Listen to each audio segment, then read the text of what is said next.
Et bonjour à tous, c'est Jay. Alors, aujourd'hui, on va faire une vidéo super intéressante. On va faire un comparo entre une config PC en DDR4 et une config PC en DDR5. Et on va voir si ça vaut vraiment le coup de faire un PC en DDR5, sachant que la DDR5 a pété de prix. Donc c'est parti, let's go!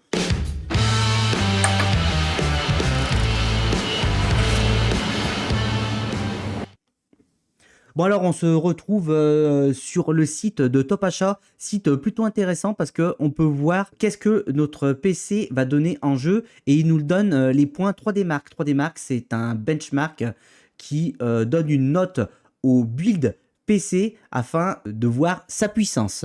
Donc j'ai fait deux PC à l'identique.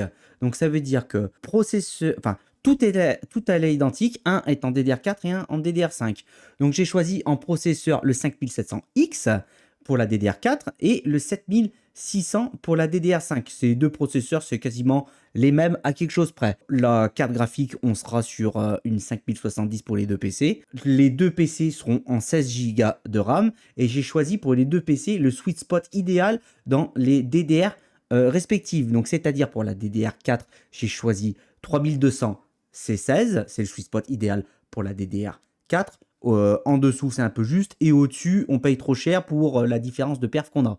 Et en DDR5, exactement la même chose. 16 Go en 6000 C30. Voilà, sweet spot idéal pour la DDR5. Bien sûr, à chaque fois, nous avons 2 RAM pour avoir le dual channel. C'est quand même assez important. Refroidissement disque dur NVMe, exactement la même chose des deux côtés. Donc c'est parti, on va regarder un petit peu la différence en jeu des deux PC. Donc on peut voir là, il nous met les deux scores sur Cyberpunk. On va pas regarder le Full HD, ça nous intéresse pas trop. J'estime que surtout sur des configs à ce prix-là, on ne jouera pas en DDR, on ne jouera pas en Full HD. On jouera en 1440p ou en 4K. Sur Cyberpunk, du côté de la DDR4, on sera à 95 fps et 50 fps en 4K.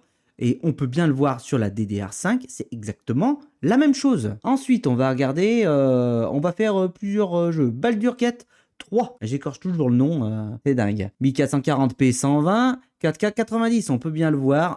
Côté DDR5, exactement la même chose. Allez, on fait défiler, c'est parti. Borderlands, jeu méga mal optimisé. Ah, ils l'ont pas en 4K, mais on peut voir que ce soit en DDR4 ou en DDR5, le jeu tournera n'importe comment de toute façon sur les deux configurations. De toute façon, quand c'est pas optimisé un jeu, c'est pas la DDR4 ou la DDR5 qui changera quelque chose. Black Ops 6, 130, 90, 130, 90, voilà, ça...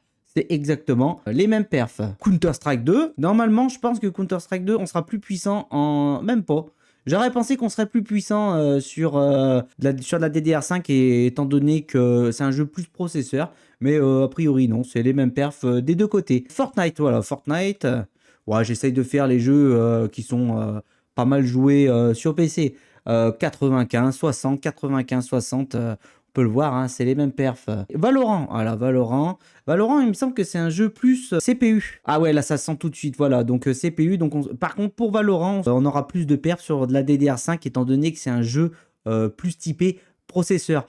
Bon, 90% des jeux sont plus typés, on va dire, carte graphique que processeur. C'est vraiment pas la majorité qui sont typés processeur. Une des rares exceptions. Voilà, on retourne sur Cyberpunk. Voilà, Cyberpunk.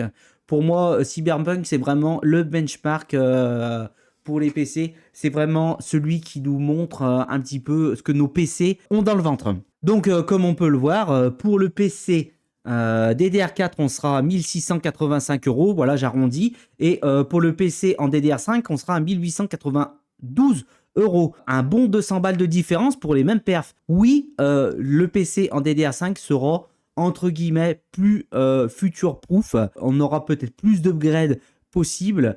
Mais bon, le PC en DDR4, on pourra vraiment le garder longtemps, hein. Il pourra vous faire bien 6-7 ans tranquille, hein. Rien ne vous empêchera de mettre un processeur plus puissant, sachant que il existe. Alors à l'heure actuelle, on retrouve plus beaucoup les 5700X 3D, c'était les meilleurs processeurs pour le gaming en DDR4. sur la plateforme AM4, bien sûr. Normalement, AMD prévoit peut-être de les ressortir, donc ça vaudra le coup. En occasion, c'est même pas la peine, je les ai regardés.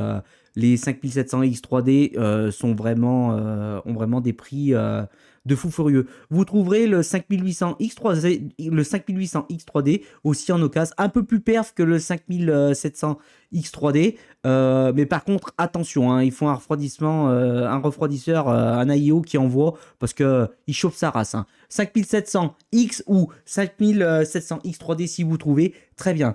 Alors maintenant, avec les 200 balles de différence, qu'est-ce qu'on peut faire si le PC DDR4, je veux le ramener voilà, à 1890 €? Est-ce que c'est intéressant? Moi, je trouve que c'est intéressant. Moi, ma pensée, ça serait d'augmenter, de mettre une carte graphique justement plus puissante parce que franchement, c'est la carte graphique qui va vous donner des FPS. Hein. C'est pas le processeur et c'est pas la RAM non plus. Hein. Donc on va regarder ça. Donc je vire celle-ci, la 5070, et on va aller chercher une carte graphique plus puissante. Qu'est-ce qu'on peut trouver?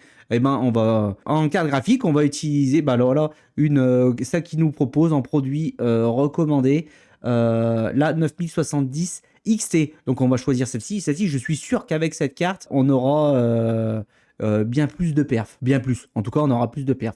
Allez, on va aller voir un peu le benchmark. Là, je l'ai sélectionné. Voilà, déjà, on peut voir sur Cyberpunk, c'est franchement pas la même chose. On a 23 622 points sur 3D Mark contre 18 853. Là, on peut plus parler de marge d'erreur. Là, c'est un très, très, très bon score. Là, vous avez un PC puissant. Donc, comme on peut le voir sur Cyberpunk, on sera en 4K à 65 FPS contre 50 avec la DDR5. Donc, pour un prix encore inférieur, toujours inférieur, 1684 €, on est à peu près, en termes de puissance FPS, 25% de plus puissant qu'avec celle-ci de config en DDR5. Donc, ça vaut clairement le coup. Ça prouve, comme je vous le dis à chaque fois, ne vous matrixez pas avec la DDR5. Elle est trop chère. Oui, ça fait des PC plus puissants, mais pas tellement dans les jeux vidéo, plutôt dans les tâches applicatives, plutôt dans le montage vidéo, dans la génération de projets 3D avec Blender. Ouais, ça c'est clair que vous serez plus... Il faut mettre de la DDR5, mais en jeu vidéo, la DDR4 a encore franchement de l'avenir. Vous pouvez y aller les yeux fermés. Ce PC en DDR4 là que je vous propose, sera vraiment, il aura une durée de vie non négligeable. Vous pourrez le garder longtemps. Et ben c'est tout pour cette semaine. Si la vidéo vous a plu, n'oubliez pas l'abonnement, le petit pouce qui fait plaisir. Ça m'encourage à faire de nouvelles vidéos chaque semaine. Et puis je vous dis à la semaine prochaine. Ciao!